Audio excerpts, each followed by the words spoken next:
Selaku hamba Yesus Kristus, hari ini saya ingin menyambut saudara sekalian di dalam sebuah ibadah online. Saya berdoa biarlah Tuhan memberkati kita semua dan saudara boleh mengalami cinta dan kasih Tuhan. Saudara, ibadah online adalah merupakan sebuah pertemuan buat orang-orang yang tidak sempurna. Sebuah pertemuan yang akan membawa kita mengalami kasih Allah yang sempurna. Firman Tuhan berkata seperti ini, kita telah mengenal dan telah percaya akan kasih Allah kepada kita.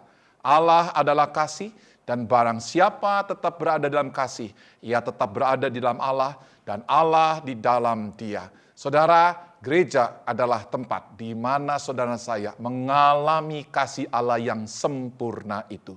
Saudara, mari bersama-sama sebelum kita memasuki ibadah online lebih dalam lagi, kita berdoa.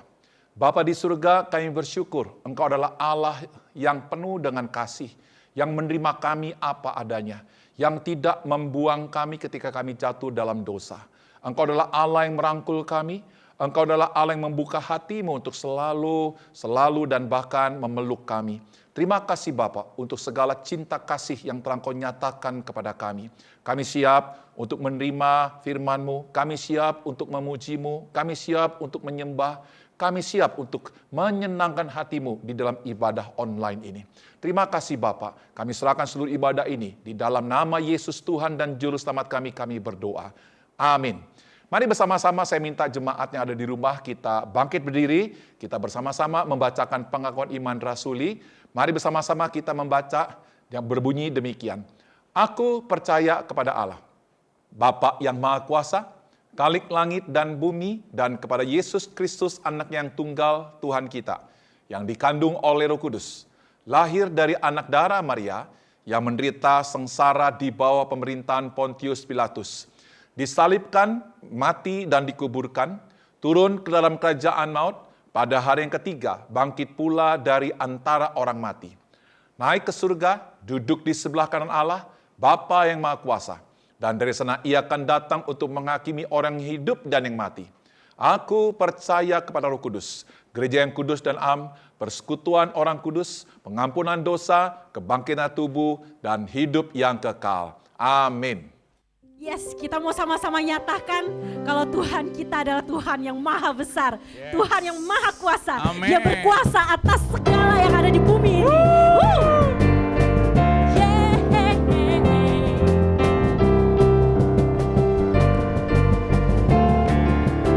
Tuhanku maha besar. Yes. Tuhanku maha besar, Tuhanku maha kuasa, Raja segala raja. Dia takkan tergoyahkan, Dia takkan terkalahkan, Dia hidup dan berkuasa.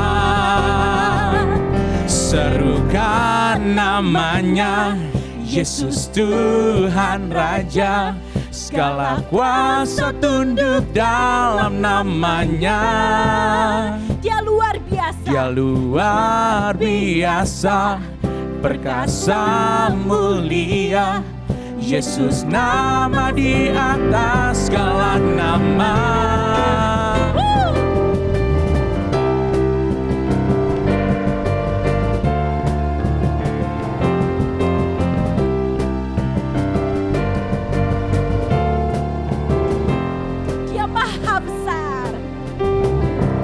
Tuhanku maha besar, Tuhanku maha kuasa, Raja segala raja.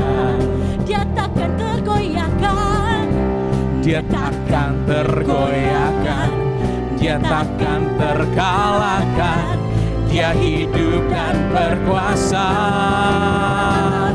Serukan namanya, Yesus Tuhan Raja. Segala kuasa tunduk dalam namanya. Dia luar biasa, perkasa mulia. Yesus nama di atas segala nama. Tuhan kita adalah Tuhan yang maha besar. Amin. Dia berkuasa atas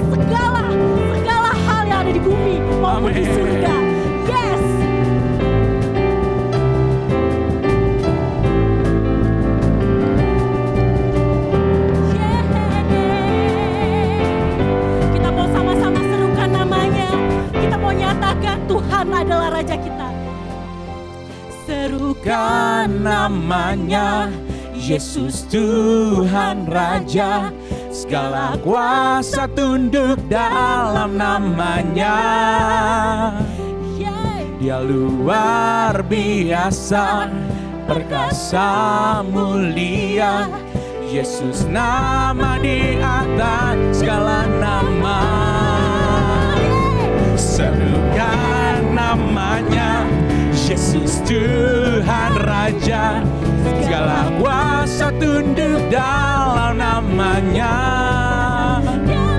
Dia luar biasa, perkasa mulia. Yesus nama di atas segala nama. Yesus nama di atas segala nama. Yesus nama di atas segala nama.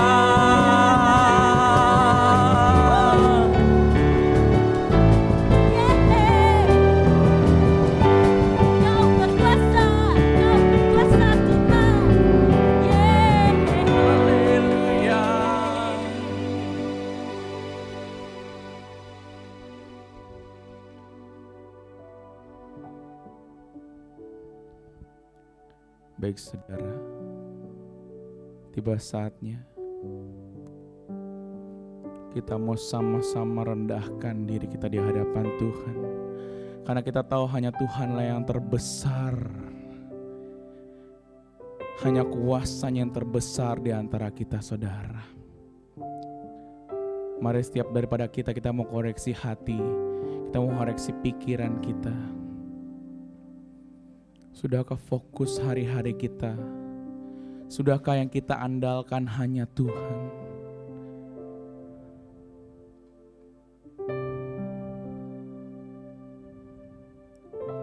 Kita mau sama-sama akui di hadapan Tuhan saudara. Kita mau sama-sama nyatakan.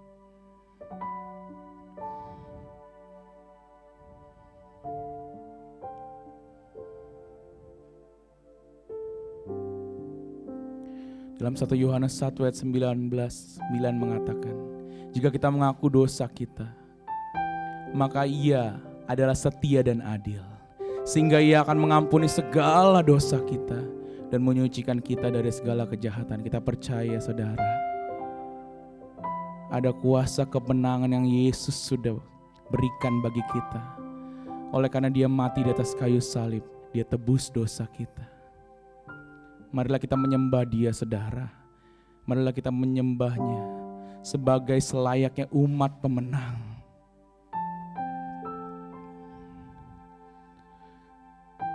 Sebab Allah mengutus anaknya ke dalam dunia bukan untuk menghakimi dunia, melainkan untuk menyelamatkannya oleh Dia.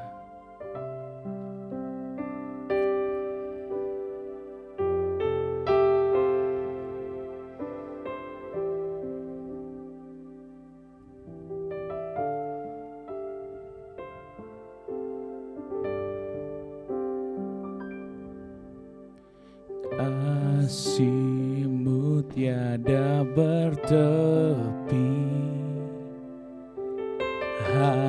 hati-Mu tak terselami. Betapa baiknya Engkau, ku bersyukur padamu.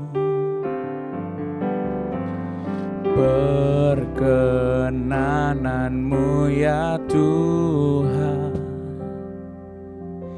nyata di dalam hidupku. Sungguh Kau yang termulia, jiwaku pun menyembah. Ku angkat hatiku, tinggikan nama-Mu. Karena Yesus Kau anugerah terbesar, ku naikkan syukurku. untuk kemurahan-Mu. Hanya Yesus Kau anugerah terbesar. Terima kasih Yesus. Kasih-Mu tiada bertepi, hati-Mu tak terselami. Betapa baiknya Engkau, ku bersyukur padamu. Perkenanan-Mu ya Tuhan nyata di dalam hidupku. Sungguh Kau yang termulia, jiwaku pun menyembah. Mari angkat tanganmu saudara. Ku angkat hatiku, tinggikan nama-Mu. Karena Yesus Kau anugerah terbesar, ku naikkan syukurku untuk kemurahan-Mu. Hanya Yesus Kau anugerah terbesar, ku angkat hatiku, tinggikan nama-Mu. Karena Yesus Kau anugerah terbesar, ku naikkan syukurku untuk kemurahan-Mu. Hanya Yesus Kau anugerah terbesar, Kau yang terbesar, Kau yang kami andalkan, Kaulah segalanya. Yesus, Kau yang kami sembah. Mari nyatakan di hadapan Tuhan. Ku angkat hatiku, tinggikan nama-Mu.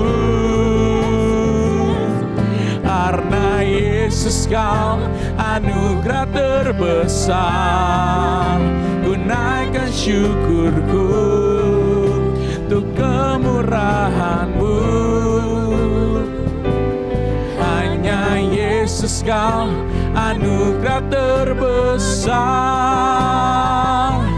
hanya Yesus Kau anugerah terbesar.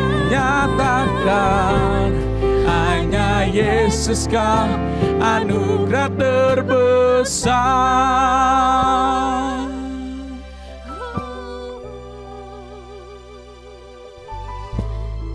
Kau yang terbesar, Kau anugerah bagi kami.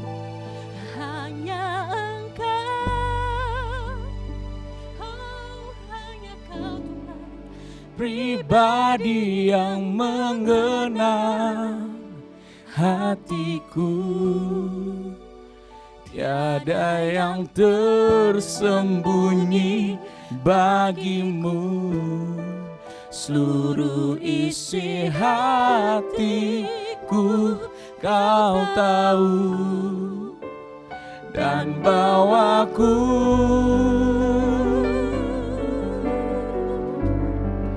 untuk lebih dekat lagi padamu, tinggal dalam indahnya dekapan kasih-Mu. Hanya Engkau, hanya Engkau, hanya Engkau, pribadi yang mengenal hatiku,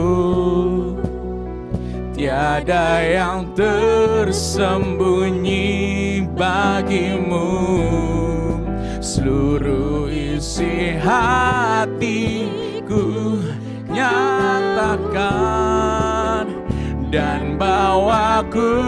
Kami mau Tuhan, kami mau untuk lebih dekat lagi padamu, tinggal dalam indahnya dekapan kasih-Mu. Oh, hanya Engkau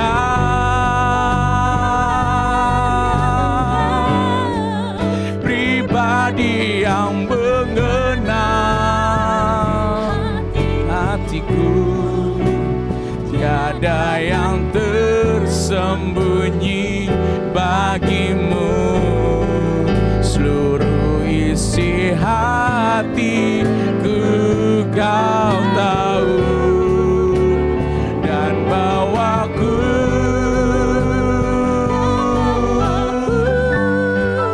untuk lebih dekat lagi padamu, tinggal dalam indahnya dekapan, tinggal dalam indahnya dekapan, tinggal dalam indahnya dekapan kasih-Mu.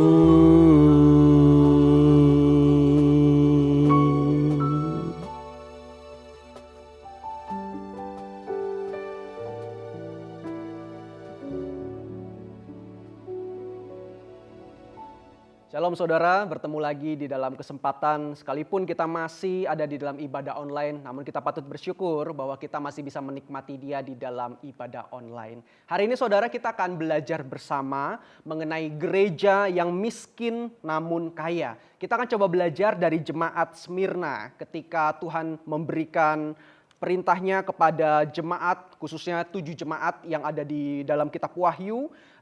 Di situ kita akan spesifik melihat apa yang sebenarnya Tuhan sedang nyatakan kepada jemaat yang ada di Smyrna. Mari kita berdoa terlebih dahulu. Bapa, kami bersyukur untuk kesempatan kami masih bisa mendengarkan firman-Mu. Biarlah firman-Mu ini bisa memerdekakan kami, mengingatkan kami kembali kepada satu pribadi, yaitu adalah Yesus Kristus yang selalu menjadi pusat di dalam hidup kami. Berkati kami Tuhan, tolong kami, berikan kami hikmat untuk memahaminya. Di dalam nama Yesus kami berdoa, kami bersyukur. Amin. Baik saudara, kita akan coba membuka bersama di dalam Wahyu pasal yang kedua, ayat yang ke-8 sampai ayat yang ke-11. Ini sebagai satu dasar buat kita untuk melihat apa sebenarnya yang ingin Tuhan katakan kepada setiap kita gereja-gereja di zaman ini. Wahyu pasal 2 ayat 8 sampai ayat ke-11. Saya akan bacakan buat saudara. Dan tuliskanlah kepada malaikat jemaat di Smyrna. Inilah firman yang awal dan yang akhir, yang telah mati dan hidup kembali. Aku tahu kesusahanmu dan kemiskinanmu, namun engkau kaya. Dan difitnah mereka yang menyebut dirinya orang Yahudi, tetapi yang sebenarnya tidak demikian. Sebaliknya, mereka adalah jemaah iblis. Jangan takut terhadap apa yang harus engkau derita. Sesungguhnya iblis akan melemparkan beberapa orang dari antara kamu ke dalam penjara, supaya kamu dicobai dan kamu akan beroleh kesusahan selama 10 hari. Hendaklah engkau setia sampai mati, dan aku akan mengaruniakan kepadamu mahkota kehidupan. Siapa bertelinga, hendaklah ia mendengar apa yang dikatakan Roh kepada jemaat-jemaat. Barang siapa menang, ia tidak akan menderita apa-apa oleh kematian yang kedua. Nah saudara, di sini kita melihat bagaimana Tuhan berbicara melalui wahyu kepada Rasul Yohanes mengenai jemaat Smyrna. Jadi ketika kita melihat sekali lagi 7 jemaat yang diberitakan dalam kitab Wahyu, itu bukan hanya mengacu kepada 7 jemaat yang ada pada saat itu. Namun itu juga mengacu kepada seluruh gereja-gereja Tuhan sampai pada zaman ini. Secara khusus pada zaman kita. Dan kita akan coba lihat Bapak Ibu, ternyata apa yang dialami oleh jemaat Smyrna itu ternyata mirip dan juga kita alami sekadang di dalam zaman kita saat ini. Dan kita akan lihat kondisi yang dialami oleh jemaat Smyrna pada waktu itu. Ada 3 kondisi kalau kita lihat di dalam Wahyu pasal 2 ayat 8 sampai ayat ke-11. Kondisi yang pertama adalah jemaat ini mengalami yang namanya kesusahan. Kalau kita lihat itu ada di dalam ayat yang ke-9. Mereka mengalami kesusahan, mereka juga mengalami yang namanya kemiskinan, dan mereka juga mengalami yang namanya difitnah. Nah Bapak Ibu, ini adalah 3 kesusahan yang sebenarnya mereka hadapi. Kalau kita belajar di dalam konteks jemaat Smyrna pada saat surat ini ditulis kepada mereka hidup di akhir abad pertama, itu sekitar abad 90. Bagaimana gereja pada saat itu sedang mengalami sebuah ketakutan yang luar biasa. Bagaimana orang-orang yang tidak suka dengan kekristenan, mereka menekan kekristenan. Bahkan mereka berani untuk menangkap mereka hidup-hidup dan akhirnya mereka bisa melakukan apapun kepada jemaat-jemaat orang Kristen. Dan mereka akhirnya sampai kepada sebuah kematian. Intinya mereka dipaksa untuk bisa menyangkali iman mereka. Mereka dipaksa untuk meninggalkan Kristus. Dan kalau mereka tidak mau menyangkali itu, hukumannya adalah kematian yang sangat-sangat mengenaskan. Dan inilah kondisi yang dihadapi oleh jemaat Smyrna. Ketika kita melihat kesusahan, mereka mengalami sebuah aspek fisikal. Mereka menderita secara fisik. Kalau kita melihat kemiskinan, bukan hanya fisik. Mereka juga menderita, mereka tidak punya hal-hal material lagi. Padahal jemaat Smyrna adalah jemaat yang kaya. Kalau kita lihat dalam sejarah. Lalu ketika mereka difitnah, mereka juga mendapati penderitaan di dalam aspek mental. Jadi kalau kita melihat 3 bagian ini, 3 aspek ini, jemaat Smyrna betul-betul menghadapi sebuah kondisi yang tidak enak. Nah saudara, mungkin ada satu pertanyaan yang muncul di dalam benak kita. Mengapa gereja mengalami penderitaan? Mengapa ada penderitaan bagi yang sungguh mengasihi Tuhan? Kalau kita berpikir Bapak Ibu, kenapa Tuhan tega untuk mengizinkan penderitaan itu ada kepada gereja-gereja Tuhan? Secara khusus penderitaan itu juga kita alami bukan? Mungkin kita tidak mengalami penderitaan sama seperti jemaat Smyrna pada konteks itu. Namun kita juga mengalami sebuah penderitaan-penderitaan yang lain. Apalagi di dalam wabah COVID seperti ini. Berapa banyak di antara kita yang akhirnya kita diputus dari pekerjaan. Berapa banyak dari kita yang akhirnya kita sulit sekali dagang. Karena apa? Omsetnya kecil sekali. Berapa banyak juga dengan kita yang saat ini bergumul ketika sedang nabung untuk masa depan tapi terhambat. Banyak saudara. Dan itu adalah termasuk salah satu pergumulan dan bahkan menjadi penderitaan bagi setiap kita di zaman ini. Dan akhirnya kita berpikir bukan, kenapa sih saya mengalami penderitaan ini? Kenapa sih ada penderitaan bagi yang sungguh mengasihi Tuhan? Nah Bapak Ibu dikasih oleh Tuhan, kita akan coba lihat pelan-pelan bagaimana jemaat Smyrna bisa keluar dan akhirnya bisa merdeka di tengah penderitaan yang mereka alami. Apakah mereka bisa merdeka dari penderitaan itu karena kekuatan mereka? Nanti kita akan lihat, ternyata ada satu kekuatan yang membuat mereka akhirnya bisa bertahan sekalipun mereka harus mati. Dan itu bukan berasal dari kekuatan manusia. Secara khusus kita akan bahas 3 hal pada hari ini. Yang pertama kita akan melihat mengenai manusia dan penderitaan. Yang kedua kita akan melihat peran Allah di dalam penderitaan itu. Dan yang terakhir baru kita masuk bagaimana akhirnya kita sebagai orang percaya itu bisa tetap tekun, bisa tetap setia di tengah penderitaan itu. Nah Bapak Ibu kita akan coba lihat bagian yang pertama, manusia dan penderitaan. Penderitaan itu dibagi menjadi 2. Ada satu buku yang menuliskan dan membaginya menjadi 2. Penderitaan ada yang bicara soal penderitaan moral dan juga penderitaan natural. Penderitaan moral itu berbicara mengenai penderitaan yang berasal dari moral. Contohnya begini, kita mungkin tidak melakukan moral yang salah dan akhirnya kita tidak menderita. Tapi bisa aja kita menderita karena moral orang lain yang rusak. Contohnya begini, kita tinggal di dalam satu rumah yang besar dan keluarga itu kaya. Namun orang tua kita ternyata hutangnya di mana-mana dan akhirnya dikejar-kejar, ternyata orang tua kita meninggal tiba-tiba dan hutang itu ditimpakan kepada anak-anaknya. Dan kita sebagai anak, padahal moral kita baik, padahal kita tidak ngutang, tapi kita harus menanggung penderitaan itu. Nah itu salah satu penderitaan yang dialami juga sebenarnya. Lalu penderitaan yang kedua adalah penderitaan yang sifatnya natural. Natural maksudnya apa? Penderitaan yang bukan juga berasal dari kita, tapi kita alami. Misalkan bencana alam. Kita sering dengar bukan beberapa waktu lalu ada tsunami yang tiba-tiba hancurkan, membinasakan banyak sekali orang, meletusan gunung berapi dan lain sebagainya. Dan akhirnya orang menderita dengan situasi itu. Itu penderitaan secara natural. Dan lalu bagaimana konflik yang terjadi ketika manusia mengalami semua penderitaan itu. Walaupun penderitaan itu bukan berasal dari kelalaian dirinya. Bukan berasal dari sikap hidupnya yang salah. Bagaimana manusia akhirnya bisa berkonflik dengan satu hal. Nah, biasanya di tengah penderitaan, manusia itu berkonflik dengan 3 aspek. Aspek yang pertama, manusia akan mempertanyakan, kenapa aku menderita? Katanya Allah itu baik, kenapa aku menderita? Yang kedua, mungkin orang akan bertanya, kenapa aku menderita? Bukankah Allah punya kuasa yang besar untuk mengangkat penderitaanku? Yang terakhir, eksistensi dari penderitaan itu sendiri. Kenapa ketika aku masih serius dengan Tuhan, penderitaan itu masih dekat sekali dengan hidupku. Dan ini adalah aspek yang sebenarnya membuat kita itu berkonflik dalam diri kita. Kita harus jujur, betul? Bukankah di tengah penderitaan yang kita alami, terkadang kita tanya, kebaikan Tuhan mana? Tuhan yang Maha Kuasa itu mana? Kenapa penderitaan itu bikin aku betul-betul rasanya menjadi orang yang paling mengenaskan dalam dunia ini? Kita berkonflik dengan 3 aspek itu. Ada satu kritik dari David Hume. David Hume ini adalah seorang pemikir pada abad-abad yang lalu. Dia memikirkan mengenai 3 aspek yang tadi. Yang pertama dia memikirkan begini. Apakah Allah tidak berkeinginan menghilangkan penderitaan? Kalau memang iya, maka ia adalah Allah yang jahat. Wow, tajam sekali bukan? Yang kedua, apakah Allah tidak mampu menghilangkan penderitaan? Kalau begitu, ia adalah Allah yang tidak berkuasa. Ini bicara soal kuasa Allah. Yang ketiga, jika masih ada penderitaan, jangan-jangan Allah itu tidak ada. Wow, Bapak Ibu, kita harus jujur ya.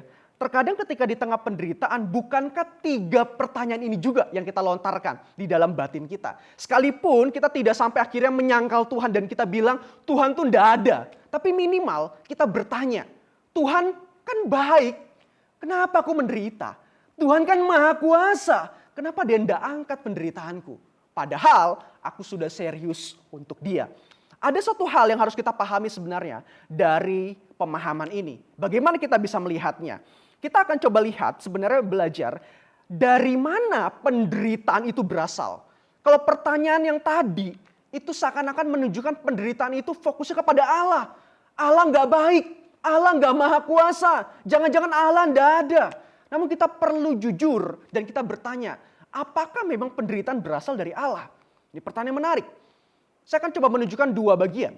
Di dalam Kejadian 1 ayat 31 mengatakan, maka Allah melihat segala sesuatu yang dijadikannya itu sungguh amat baik. Jadilah petang dan jadilah pagi, itulah hari ke-6. Nah, di dalam Kejadian 1 ayat 31 sebenarnya kita bisa melihat bahwa Allah tidak pernah menciptakan yang jahat. Dan mungkin ya Allah memang tidak punya sebuah keinginan. Dan pasti Allah tidak punya keinginan itu. Karena kelihatan dari ciptaan yang betul-betul sungguh amat baik, tidak ada kejahatan. Tidak ada kejahatan, pasti tidak akan penderitaan. Karena tidak ada orang-orang jahat yang membuat orang-orang menderita. Tidak ada hal-hal yang punya keinginan yang buruk dan akhirnya bisa muncul penderitaan. Pada dasarnya Allah tidak pernah menciptakan suatu hal yang jahat. Dan tidak mungkin penderitaan berasal dari Allah. Lantas dari mana penderitaan itu? Kita coba lihat bagian yang kedua. Di dalam Roma pasal 5 ayat 12 dikatakan begini. Sebab itu sama seperti dosa telah masuk ke dalam dunia oleh satu orang. Dan oleh dosa itu juga maut. Demikianlah maut itu telah menjalar kepada semua orang. Karena semua orang telah berbuat dosa. Wow, ternyata di bagian Alkitab yang lain memperlihatkan dari mana penderitaan itu muncul. Ternyata itu dari kelalaian manusia sendiri. Dari ketidaktaatan manusia. Bagaimana kita bisa memahami bagian ini? Ingat ketika Tuhan menciptakan segalanya baik dalam Kejadian. Ada peristiwa di dalam pasal 3. Bagaimana Adam dan Hawa akhirnya jatuh ke dalam dosa, dan akhirnya dia membuat apa? Perubahan yang sangat-sangat signifikan di dalam sejarah hidup manusia. Yang tadinya manusia tidak pernah menderita, yang tadinya manusia tidak pernah mengalami yang namanya bencana alam. Tapi ketika manusia jatuh ke dalam dosa karena ketidaktaatan dari manusia pertama, dan akhirnya penderitaan itu pun masuk, dosa itu masuk, dan akhirnya Allah juga menghukum mereka, dan akhirnya penderitaan semakin jadi dan semakin jadi. Dan akhirnya sampai detik ini, manusia-manusia yang terlahir di dalam dunia, yang terkutuk ini akan selalu merasakan yang namanya penderitaan. Inilah sebuah fakta yang Alkitab beberkan. Dari mana penderitaan itu? Penderitaan berasal bukan dari Allah, namun dari ketidaktaatan manusia. Ada satu hal yang merefleksikan kita sebenarnya. Penderitaan itu bukan berasal dari Allah. Sebaliknya, ini menarik. Alkitab menunjukkan Allah begitu peduli dengan manusia yang menderita. Wow, kita baca sekali lagi Bapak Ibu. Penderitaan bukan berasal dari Allah. Sebaliknya, Alkitab menunjukkan Allah begitu peduli dengan manusia yang menderita. Ini sebuah kabar baik. Ini adalah sebuah hal yang betul-betul membuat kita merasa sukacita. Allah begitu peduli dengan kita yang sedang bertanya-tanya mengenai penderitaan. Yang awalnya mungkin kita berpikir bahwa penderitaan itu karena Allah. Karena Allah tidak begitu baik, karena Allah tidak begitu maha kuasa. Namun ternyata itu semua karena manusia, bukan karena Allah. Namun lihat hal yang baiknya. Sekalipun itu bukan karena Allah, Allah tetap peduli bagi manusia yang sudah melakukan pelanggaran, bagi manusia yang sedang menderita itu. Itu adalah kita. Kalau kita lihat konteks di dalam jemaat Smyrna, bagaimana kita bisa melihat kepedulian Allah di dalam penderitaan gereja Smyrna. Dalam Wahyu pasal 2 ayat 9-10 dikatakan begini. Aku tahu kesusahanmu dan kemiskinanmu, namun engkau kaya. Lihat, dikatakan Allah itu begitu tahu. Dia peduli loh dengan penderitaanmu. Yang kedua apa? Dikatakan jangan takut terhadap apa yang harus engkau derita. Bukan hanya Allah tahu, namun Allah bilang apa? Jangan takut, jangan takut, jangan takut. Lihat, ada sesuatu kepedulian Allah yang Allah berikan kepada manusia yang sedang menderita. Wow, ini sebuah fakta yang menarik dan memerdekakan setiap kita. Kita akan masuk ke bagian yang kedua. Lalu bagaimana Allah berperan di dalam penderitaan yang sedang kita alami. Cara khusus yang sedang dialami oleh jemaat Smyrna.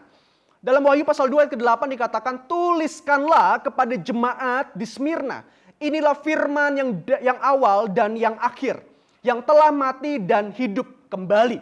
Di sini kita melihat bahwa Allah menunjukkan dirinya di tengah penderitaan. Wow, Allah menunjukkan dirinya di dalam 4 hal kalau Bapak Ibu lihat. Yang pertama, Allah menunjukkan dirinya sebagai apa? Aku adalah yang awal. Yang kedua, Allah menunjukkan dirinya sebagai apa? Aku adalah yang akhir. Yang ketiga, aku adalah yang telah mati. Yang terakhir, aku adalah yang telah hidup kembali. Di tengah penderitaan yang sedang dialami oleh manusia, Allah menyatakan dirinya di dalam 4 hal ini.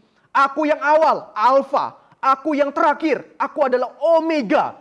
Aku yang sudah mati dan aku yang telah hidup dari kematian itu. Ini adalah bagaimana Allah menyatakan kepada kita di tengah penderitaan yang sedang kita alami. Bahwa Allah betul-betul dekat dengan kita dan Dia ada bersama-sama dengan kita. Kita akan melihat bagian yang pertama. Ketika Allah berkata, aku adalah yang awal. Artinya apa? Saya kutip dari Yohanes pertama ayat yang ketiga. Segala sesuatu dijadikan oleh Dia. Dan tanpa Dia tidak ada satupun yang telah jadi dari segala yang telah dijadikannya. Ini menunjukkan kepada kita bahwa segala sesuatu itu dimulai dari siapa? Dimulai dari Allah. Dan gak ada satupun yang terjadi kalau tanpa campur tangan Tuhan. Karena Dia adalah yang awal. Dia dari kekal. Dia ada sebelum kita ada. Dia ada sebelum dunia dijadikan. Artinya apa? Dia adalah Allah yang memulai segala sesuatu dan berdaulat atas segala sesuatu. Termasuk Dia berdaulat di dalam penderitaan manusia. Ini betul-betul sangat membuat hati kita sejuk, bukan? Ketika di tengah penderitaan yang sedang kita alami, kita bergumul dengan hal itu, kita bertanya mengenai Tuhan. Tuhan menunjukkan dirinya. Ketika dia mengatakan, aku adalah yang awal, aku adalah alfa. Dan akhirnya di situ kita bisa melihat dan bisa memahami bahwa betul Tuhan, Engkau Allah yang berdaulat di dalam segala sesuatu. Bahkan rambut yang jatuh pun Tuhan tahu. Dan itu adalah kedaulatan Tuhan atas hidup kita di tengah penderitaan kita pun. Yang kedua, ketika Allah memperkenalkan dirinya sebagai yang akhir. Kita bisa melihat dalam Wahyu 21 ayat keempat. Ini bicara soal janji yang akan digenapi dengan kedatangan yang kedua kali. Dikatakan begini, ia akan menghapus segala air mata dari air mata mereka. Dan maut tidak akan ada lagi. Tidak akan ada lagi perkabungan atau ratap tangis atau duka cita. Sebab segala sesuatu yang lama itu telah berlalu. Ini adalah janji Tuhan. Ketika dia berkata apa? Aku adalah yang terakhir. Aku adalah yang akhir. Aku adalah yang omega. Di waktu yang nanti yang akan datang, Allah akan menghapuskan yang namanya penderitaan. Allah akan menghapuskan yang namanya kesusahan. Allah akan menghapuskan yang namanya kejahatan. Dan dia akan ganti itu semua. Dari yang tangisan kita yang ada di dunia menjadi sebuah sukacita. Karena di surga tidak ada lagi yang namanya tangis. Tidak ada lagi yang namanya duka cita. Semua sudah berlalu. Dan ini yang Tuhan katakan. Kita bersyukur untuk hal ini. Artinya apa? Dia adalah Allah yang akan datang kembali untuk mengganti penderitaan dengan sukacita. Dari hal ini saja kita sebenarnya bisa melihat bahwa penderitaan itu bukanlah sebuah hal yang kekal. Penderitaan bukan sebuah hal yang akan terus dialami oleh manusia seumur hidup. Artinya tidak mungkin akan hilang. Tidak.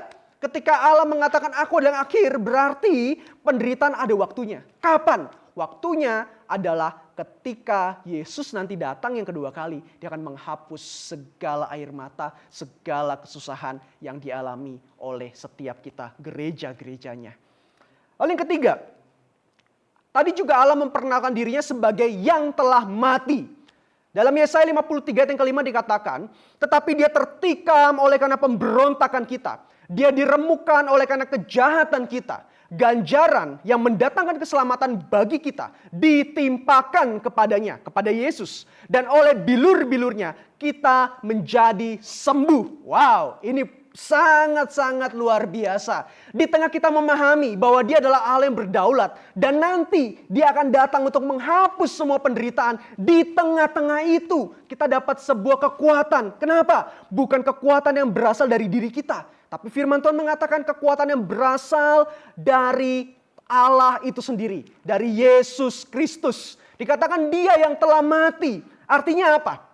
Dia adalah Allah yang turut merasakan tangisan. Dia adalah Allah yang turut merasakan kesakitan di dalam penderitaan manusia. Artinya dia bukan hanya Allah yang bisa bilang sama kita, jangan takut, aku peduli denganmu. Tidak. Dia bukan hanya support kita lewat perkataan atau lewat hal yang seperti itu. Namun ternyata dia turut merasakan karena dia pernah menjadi manusia. Dia pernah mati, dia pernah mengalami yang namanya penderitaan. Ketika dia menderita, dia tahu rasa seperti apa. Saudara, ketika saudara berdoa kepada Tuhan di tengah penderitaan yang kita alami, percayalah Allah begitu tahu, Allah begitu mengerti apa yang kita alami. Amin saudara, ini jadi kekuatan buat diri kita. Yang terakhir Allah memperkenalkan dirinya sebagai dia adalah yang telah hidup kembali. Di dalam Roma pasal yang pertama ayat keempat dikatakan, menurut roh kekudusan yang dinyatakan oleh kebangkitannya dari antara orang mati, bahwa ia adalah anak Allah yang berkuasa, Yesus Kristus Tuhan kita. Wow, ini juga satu bagian yang membuat kita merasa sukacita. Kenapa? Karena kita sadar betul bahwa ada satu kekuatan yang bukan berasal dari manusia ketika dia bisa berjalan di tengah penderitaan yang dialami. Ketika sedang berjuang di dalam imannya. Kekuatan itu bukan berasal dari diri kita. Karena pada dasarnya kita lemah, kita tidak mampu. Tapi kekuatan itu dari mana? Ternyata lahirnya dari kebangkitan Kristus.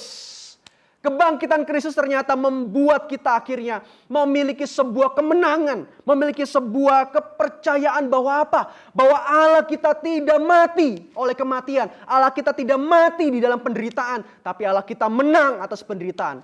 Jikalau Allah menang, saya percaya setiap kita pun punya kekuatan untuk bisa menang atas penderitaan itu. Amin saudara. Apa yang kita bisa lihat dari bagian ini? Dia adalah Allah yang menang atas penderitaan terbesar manusia. Itulah kematian yang kekal. Fakta di dalam Alkitab menunjukkan ketika Allah mati, dia hanya 3 hari lalu dia bangkit kembali. Dia tidak mati kekal, namun dia hidup untuk selama-lamanya. Dan itu memerdekakan kita dan membuat kita akhirnya mampu untuk berjalan di dalam panggilan iman ini. Sekalipun itu di dalam penderitaan. Saudara, sukacita kita tidak berasal dari manusia. Sukacita kita bukan berasal dari kita punya banyak uang. Itu tidak menjamin kita tidak menderita loh.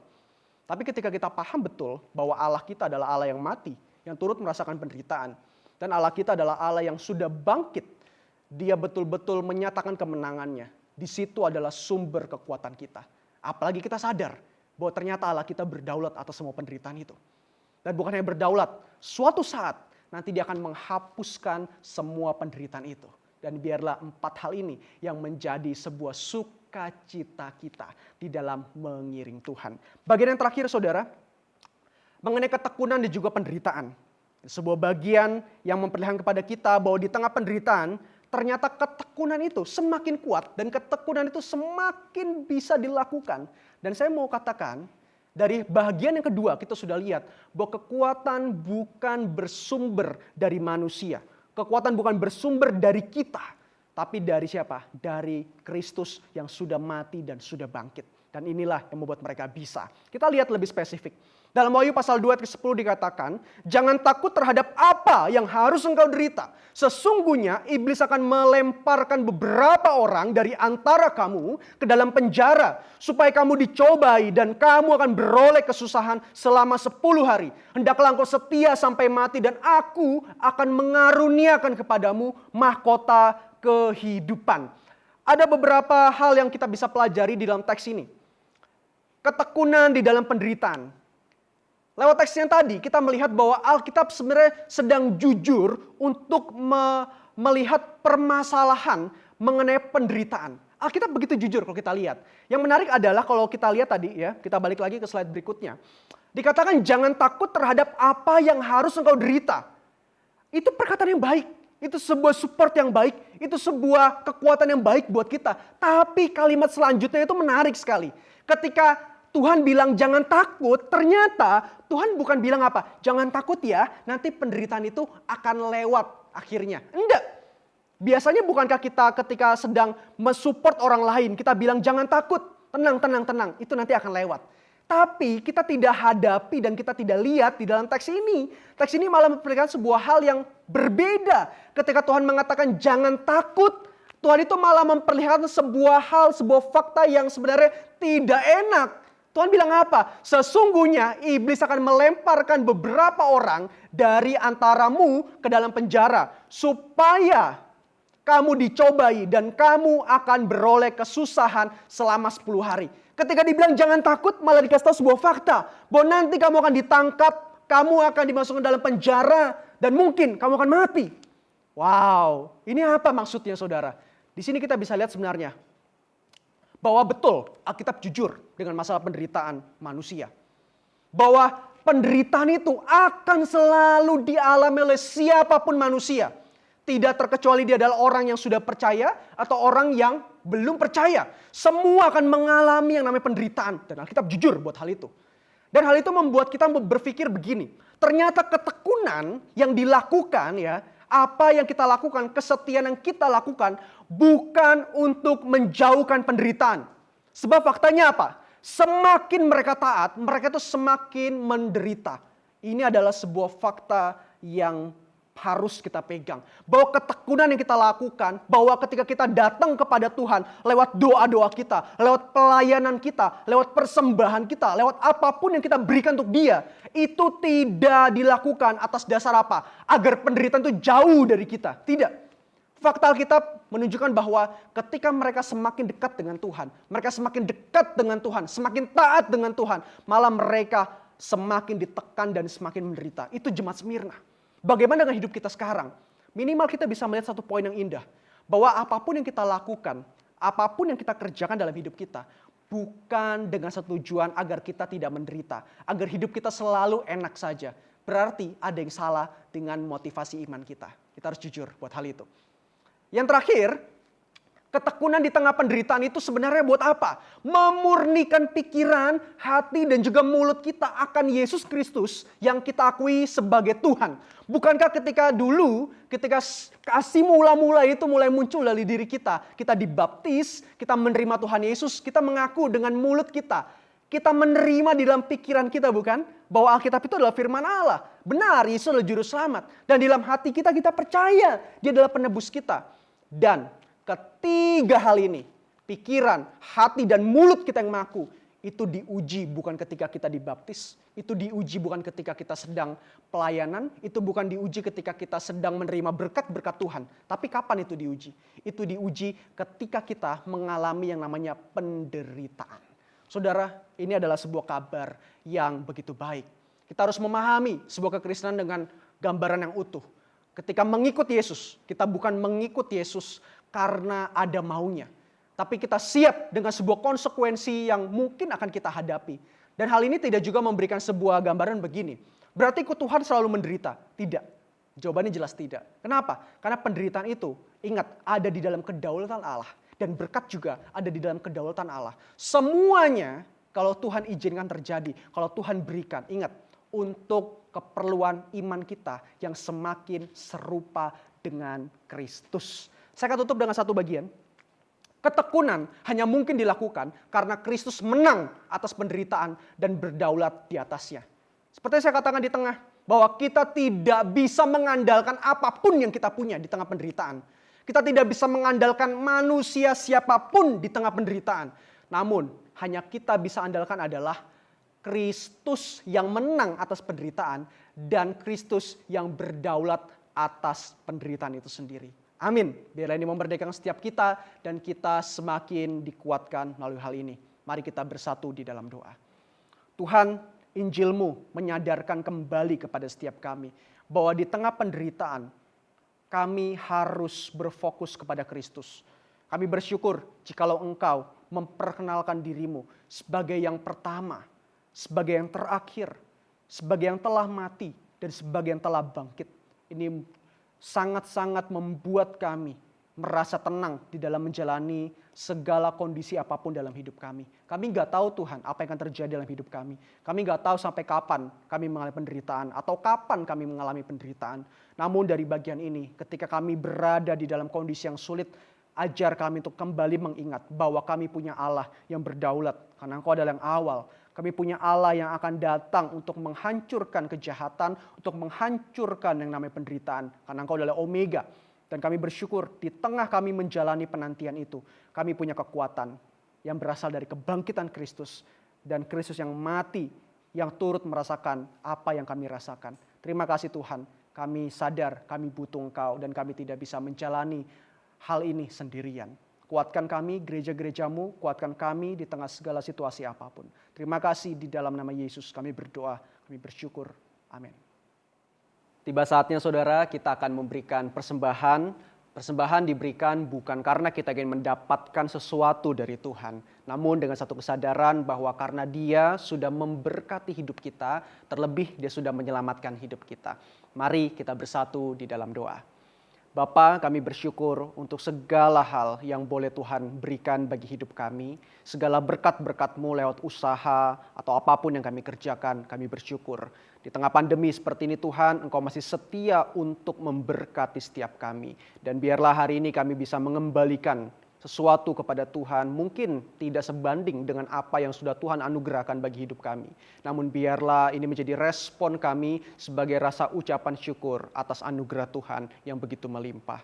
Terima kasih Tuhan Yesus, di dalam nama-Mu kami berdoa, kami bersyukur. Amin. Puji nama Tuhan. Mari saudara kita, mari sama-sama kita mau bangkit berdiri. Kita mau sama-sama menyatakan di hadapan Tuhan kalau Dialah Allah kita yang tidak pernah berubah dulu, sekarang, dan selama-lamanya. Ku sembah Engkau Yesus, hanya Engkau Allah di hidupku. Tiada yang lain, hanya Kau, hanya Engkau Tuhan selamanya. Kau tetap Allah, walau dunia semua bergoncang, tak tergoyahkan. Kau tetap Allah.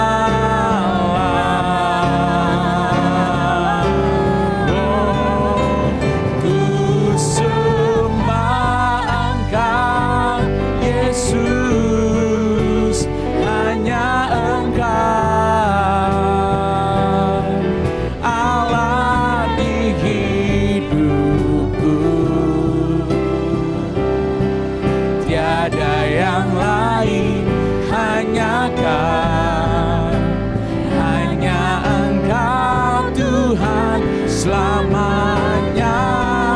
Kau tetap Allah, walau dunia semua bergoncang, tak tergoyahkan. Kau tetap Allah, Kau tetap Allah, Kau tetap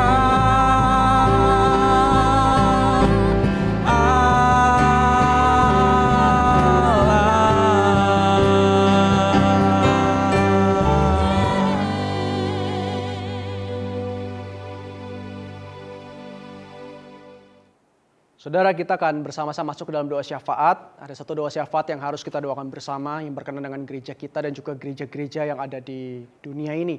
Saat ini gereja kita dan juga bersama gereja yang lain sedang mengalami sebuah kesulitan yang sama, yaitu bagaimana memikirkan kerohanian jemaat, bagaimana melakukan follow up kepada setiap jemaat yang ada.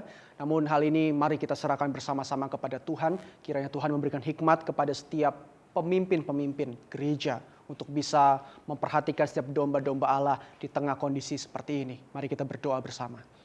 Tuhan, kami bersyukur untuk segala sesuatu. Kami bersyukur untuk segala hal yang Tuhan boleh izinkan terjadi. Kami tahu itu mengajar kami, mendekatkan kami kembali agar membentuk iman kami untuk serupa dengan Kristus. Kami mau bersyafaat, berdoa untuk setiap pemimpin-pemimpin gereja yang ada. Kiranya sungguh Tuhan di tengah kondisi yang sulit seperti ini, Tuhan tetap memberikan mereka hikmat dan juga bijaksana untuk dapat memikirkan bagaimana melakukan follow up kepada setiap domba-domba Allah yang mungkin saat ini juga sedang bergumul di tengah kesulitan mereka masing-masing. Kami gak tahu, kami terbatas untuk memahami apa yang sedang mereka alami. Namun satu hal yang kami percaya Tuhan, kiranya kekuatan itu sendiri yang berasal dari Tuhan boleh menjamah setiap mereka yang sedang kesulitan. Dan Tuhan berikan terus hikmat kepada setiap pemimpin untuk bisa betul-betul berpikir bagaimana menjangkau setiap jemaat, setiap domba-domba Allah. Terima kasih Tuhan, Kau berkati sekali lagi semuanya dan kami serahkan hanya ke dalam tangan Tuhan. Jemaat dikasihi oleh Tuhan, sebelum kita meninggalkan tempat, kita akan bersama-sama menerima berkat yang berasal dari Tuhan. Tuhan memberkati kita dan melindungi kita. Tuhan menyinari kita dengan wajah-Nya dan memberikan kita kasih karunia. Tuhan menghadapkan wajah-Nya kepada kita dan memberikan kita damai sejahtera mulai dari hari ini sampai Yesus Kristus datang yang kedua kalinya, bahkan sampai selama-lamanya. Amin.